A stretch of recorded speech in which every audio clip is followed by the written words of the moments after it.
After a lightning storm, trees actually grow faster for 4 or 5 days because the lightning releases nutrients.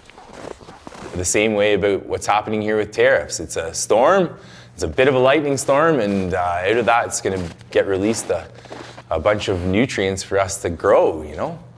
It'll be amazing to see what 40 million great Canadians can do.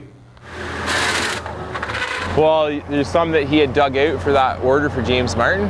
Meet Tim Bryson. He's a logger. Yeah, okay. And he says, as painful as they could be, tariffs just might be the tough medicine the country needs. Tariffs are revealing our weaknesses. Donald Trump's making us take a good look in the mirror, and it's long overdue. We need to put ourselves in a position where tariffs can never really threaten us so much again. Tim lives in northern Ontario near the small town of Sundridge, and he believes his town is an example of what has happened to the country and why Canada is so susceptible to the threat of tariffs. We had manufacturing here 25 years ago. Now we don't. The high school went from 1,400 kids, 1,300 kids to 400 kids. You know, we don't have a vibrant rural economy anymore. As for the logging industry, Tim says things were bad enough even before Trump's threat of tariffs, and that he worries it may be the end of an era. I started to get a few wood orders now, so how you making out?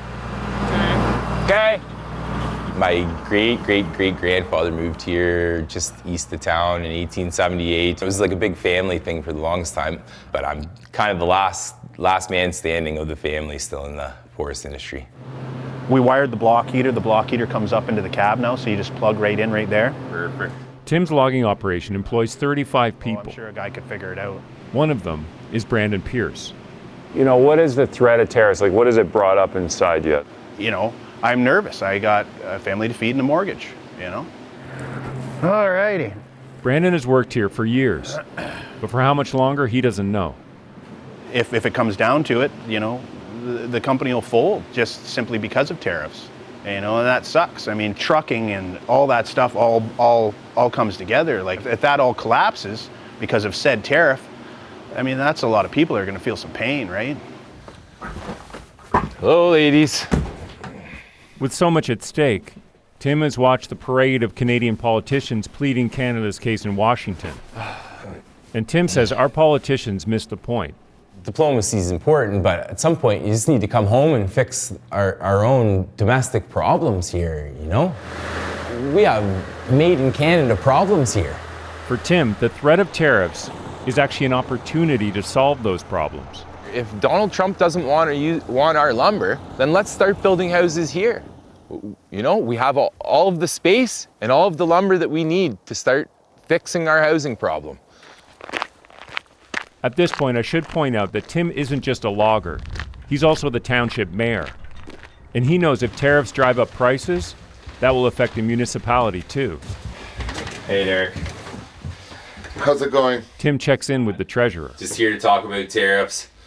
How are these going to affect our municipality? It's going to have a large impact. It's very hard to budget precisely because we don't know exactly what percentage of tariffs he will put. Well, keep me updated. I will. We'll see how things go, Mr. Trump. See you next week. Have a good afternoon. Yep. Yeah, we'll see you on Tuesday for the meeting for sure. For Mayor Tim, the formula is simple. The municipality can only thrive if local businesses succeed. And that's good protection against tariffs. So he wants to support one of the newest shops in the area.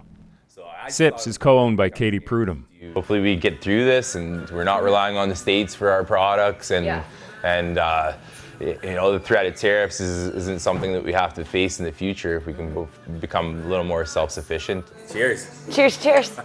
You know, being a coffee shop, it's like we don't want to charge a lot more than Tim Hortons does for their product because we want people to come in our doors. We'll see you later. The reality is Katie depends on the U.S. for some of her key supplies, like non-dairy milk. So a trade war would be bad news. It makes me worried that our prices will have to be too expensive, that people won't be able to afford to come in anymore. And that is a big scare for us, for sure. Well, if you could say something to Donald Trump, what would you say to him? I probably can't say that on television. Katie represents the stakes for all kinds of businesses across the country. And it's not just about money. You know, what would you say this coffee shop means to you? Everything. It's my whole world. It's really my whole world. I love it. It's just so amazing to be a part of the community. It's been the biggest blessing of my life. That's nice to hear. Wow. Sorry.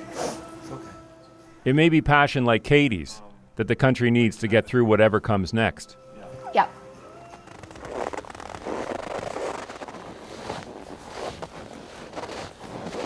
We need to look at our country and nation build. We need to be self-sufficient. You know, we can choose to be ruled by fear, or we can be courageous and just keep going, put our best effort in, knowing it's going to be a tough time for a little while, and once we get through it, we'll be back on the good side of things.